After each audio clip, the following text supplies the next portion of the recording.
अनामिका एक रहस्यपूर्ण आत्मा की कहानी। उत्तर भारत के एक छोटे से गांव विराटपुर में हर शाम के बस सन्नाटा पसर जाता था। सूरज के ढलते ही लोग अपने दरवाजे बंद कर लेते, खिड़कियों पर मोटे पर्दे डाल देते और किसी अनहोनी के डर से घर में बंद हो जाते। यह सब एक रहस्यमय आत्मा अनामिका के कारण था। अनामिका का नाम सुनते ही गांव वालों के चेहरे पर हवाइयाँ उड़ने लगती थी।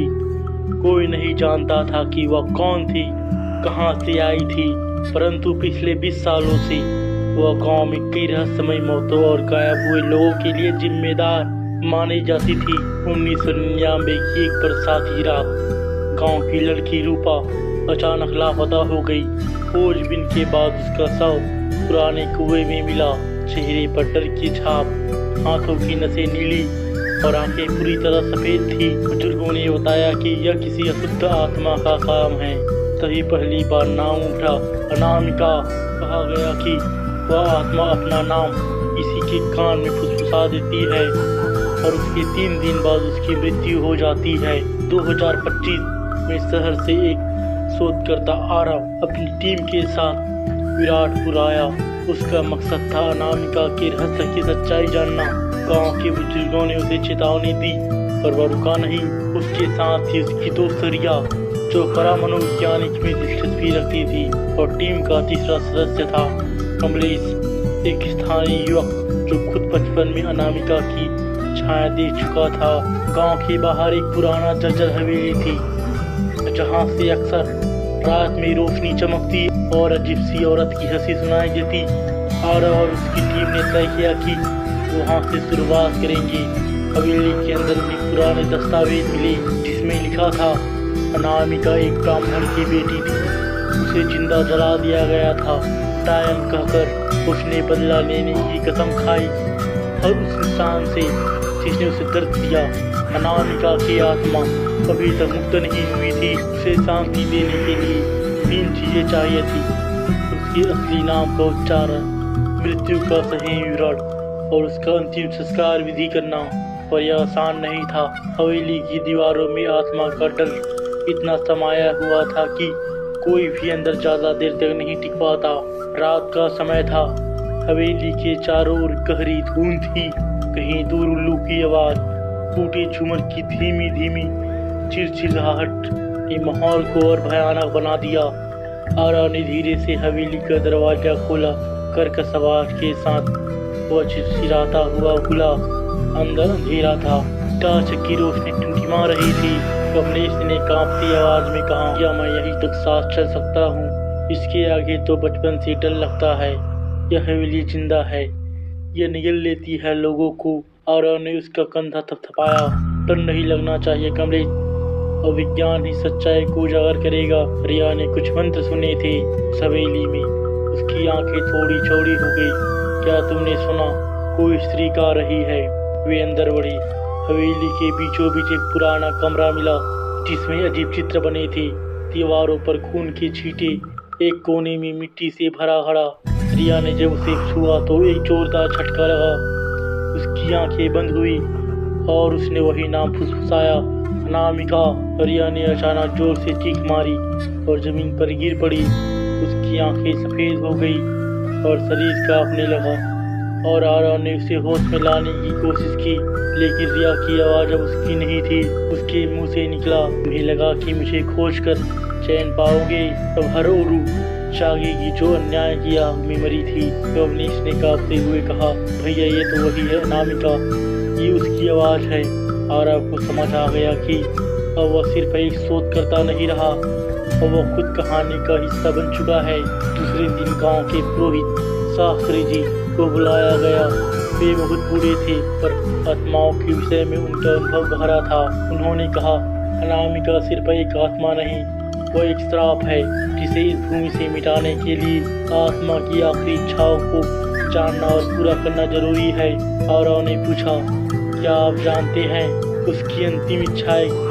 शास्त्री जी ने सिर झुकाया, जानता हूँ, पर उन्हें पूरा करना मौत को न्योता देना है। शास्त्री जी ने 3 उपाय बताए। पहला, अनामिका की राख को शुद्ध गंगा जल से धोकर उसे शांति दी जाए। दूसरा, उसकी असली हत्यारे के नाम उच्चारण किए जाए जिनमें गांव के पुराने लोग शामिल थे। तीसरा, एक विशेषज्ञ जिसमें उसकी आत्मा को मोक्ष दिया जाए। पर खतरा था, जब भी कोई उसकी आत्मा की शांति की कोशिश करता वो और ज्यादा भयंकर बन जाती। उस रात हवेली के पास फिर से एक युवक की लाश मिली, आंखें फटी हुई, चेहरा डर से विकृत। गांव एक बार फिर डर के साए में आ गया। रात के 2 बजे थे। हवेली के पास ना कोई इंसान था ना जानवर। पूरा गांव जैसे सांस रोक कर बैठा था। एक बार फिर अनामिका सक्रिय हुई थी। उसकी आत्मा अब हर उस इंसान के सपनों में उतर रही थी जिसने उसे मारा नहीं था पर चुप्पी साध ली थी। कमलेश जो पहले डरता था अब खुद को दोषी मानने लगा। भैया, हम सब ने चुप रहकर गुनाह किया है। जब उसे जलाया गया था हम सब खड़े थे, कोई नहीं रोया। रिया जो अब धीरे धीरे अनामिका की पीड़ा से गुजरती जा रही थी। अनामिका को बदला चाहिए, उसे न्याय चाहिए। पर अब उसका गुस्सा अंधा हो चुका है।